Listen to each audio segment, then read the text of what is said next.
নমস্কার।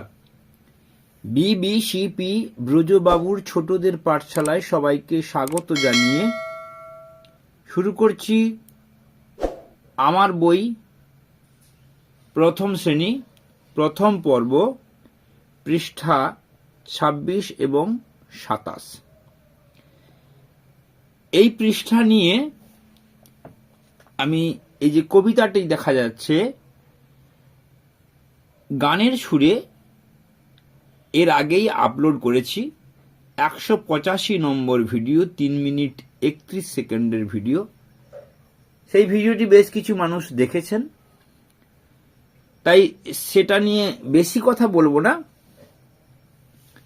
আমি মূলত সেটা ছাড়া যে আর এই যে অংশটুকু আছে, এই অংশটুকু আছে এবং এই অংশটুকু আছে, সেটা নিয়েই মূলত আলোচনা করব। তার আগে সংক্ষিপ্তভাবে এই ভিডিওটি সম্বন্ধে বলে দিচ্ছি। গানটি হলো এতটুকু ছোট খুকু পুতুলের সই। এই গানের সুরে rub rub rub your hands, make them clean and neat, wash wash wash your feet, also scrub your feet, brush brush brush your teeth, make them strong and bright, comb your hair, what a pretty sight। এইভাবে গানের সুরে আমি harmonium বাজিয়ে এটা দিয়েছি। যাই হোক, আজকে এটা নিয়ে আর বেশি কথা বলবো না। এই ছড়াটি বারবার গানের সুরে আওড়াতে আওড়াতে বলতে বলতে ছাত্রছাত্রীরা এই কবিতাটি সহজেই মুখস্থ করে ফেলবে এবং তারা অঙ্গভঙ্গি করে দেখাতে পারবে। রাব মানে ঘষা, ক্লিন মানে পরিষ্কার করা, ওয়াশ মানে ধোয়া। তারা মুখ ধুইবে বলার সাথে সাথে এবং বলবে, আনন্দ পাবে। এইসব পড়াগুলো আনন্দ পাঠদানের মাধ্যমেই দিতে পারলে ভালো হয়। এইসব ওয়ার্ডগুলো ছাড়াও যারা অ্যাডভান্স স্টুডেন্ট, তাদের জন্য আমরা আরও কিছু অ্যাকশন ওয়ার্ডস দিয়েছি। ওয়াক মানে হাঁটা, রান মানে দৌড়ানো, স্ট্যান্ড মানে দাঁড়ানো, ক্রাই মানে কাঁদা, রিড মানে পড়া, লাফ মানে হাসা, প্লে মানে খেলা, রাইড মানে চড়া, থিঙ্ক মানে চিন্তা করা, জাম্প মানে একটু জোরে লাফ দেওয়া, হপ মানে একটু আস্তে লাফ দেওয়া, ড্যান্স মানে নাচা।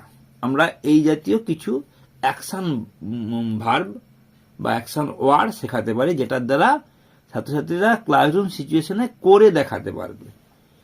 আচ্ছা, এরপর আমরা সরাসরি চলে যাব এই পড়াটিতে। এই পড়াটির জন্য আমি একটা ছোট টিএলএম চার্ট তৈরি করেছি। অন্য কিছু না, আমি ছবি আঁকতে পারি না, কিন্তু বিভিন্ন বই থেকে সংগ্রহ করে যে সমস্ত জিনিসগুলো আমি রেখেছি আমার সংগ্রহশালায়, সেইটা দিয়ে এই পাঠটাকে কিভাবে আনন্দ পাঠ করতে পারি। এখানে খুব সহজভাবেই দেওয়া আছে। ব্রাশ, এখানে ব্রাশ করছে, তার সঙ্গে তীর চিহ্ন দিয়ে মিল। এখানে চিরুনি, চিরুনি দিচ্ছে, তার সাথে তীর চিহ্ন দিয়ে মিল। এখানে জল পড়ছে, জল দিয়ে মুখ ধুইছে, স্কুল ড্রেস পরে আছে, এখানে স্কুল ড্রেস পরে স্কুলে যাচ্ছে। এটা হয়ে গেল।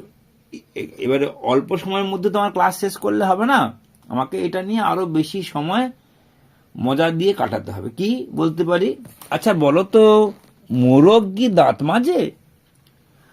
তারা না বলবে। আচ্ছা, মোরগ কি চিরুনি দেয়? তারা না বলবে। মোরগ কি স্কুল ড্রেস পরে স্কুলে যায়? এরকম তাদেরকে আমরা এই সম্বন্ধে ছোট ছোট ফানি ফানি প্রশ্ন করতে পারি, তাহলে তারা মজা পাবে।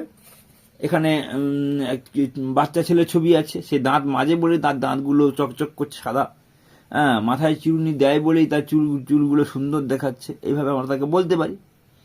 এরপর আমরা চলে যাচ্ছি এই অ্যাকশন ভার্বের সঙ্গে সঙ্গে নির্দেশ দেওয়া। প্লিজ রাব ইউর হ্যান্ডস, এই যে শুধু এইটাকে প্লিজ যোগ করে দিতে হবে। আমি অ্যাকশন ওয়ার্ডগুলো কেন দিয়েছি না, please wash your face, please brush your teeth, now comb your hair, teacher says and student follows. তাহলে এই কথাগুলো ছাড়াও আমরা বলতে পারি যে প্লিজ ওয়াক নাও, হ্যাঁ, please run, please stand up, please cry now, please read the book, please laugh, please play cricket, please ride the cycle. শুধু এই অ্যাকশন ভার্বগুলোর সঙ্গে প্লিজ বলে দিয়ে ছাত্রছাত্রীদের নির্দেশ দিতে হবে, তারা সেই অনুযায়ী অ্যাকশন করে দেখাবে। তাহলে তাদের জ্ঞান ভান্ডার পুষ্ট হবে। তাহলে এই পড়াটার সঙ্গে সহপাঠ্যক্রমিক হিসেবে আমি এই অ্যাকশন ওয়ার্ডসগুলো আমি শোনালাম। আচ্ছা, এরপর চলে যাচ্ছি পরের পৃষ্ঠায়, অর্থাৎ 27 পৃষ্ঠায়। এটার জন্য তো এই বর্ণ কার্ডগুলো অত্যন্ত প্রয়োজন। তারপরে আমরা তাদেরকে দিয়ে কথা বলাবো, তাই এখানে একটা ঝড়ের প্রাকৃতিক দৃশ্য তুলে ধরা হয়েছে। হ্যাঁ, বলবে ঝড় উঠেছে, গাছগুলো বেঁকে পড়ে গেছে, হ্যাঁ, বাতাস বইছে, তার একটা ছবিতে আভাস পাওয়া যাচ্ছে। গরুগুলো বাড়ির দিকে ফিরে যাচ্ছে, হাঁসগুলো বাড়ির দিকে এটা নিয়ে কিছু ছাত্রছাত্রী কথা বলবে, বর্ণনা দেবে।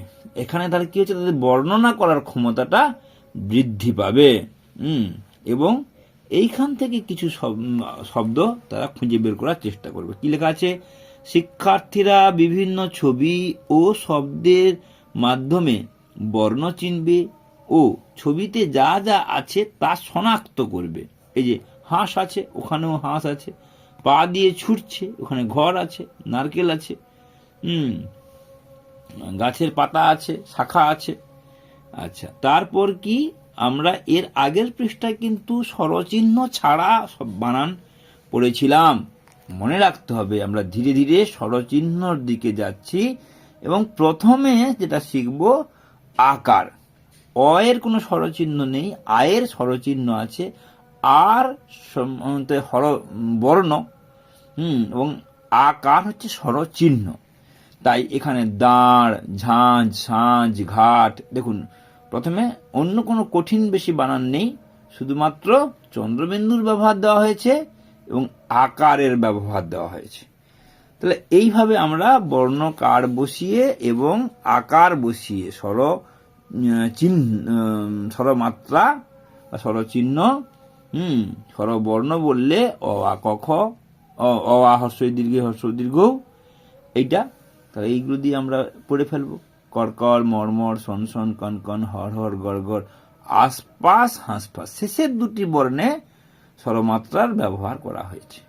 তাহলে এইভাবে আমরা ধীরে ধীরে প্রথম শ্রেণীর প্রথম পর্বের আমার বইটিকে এগিয়ে নিয়ে যাব।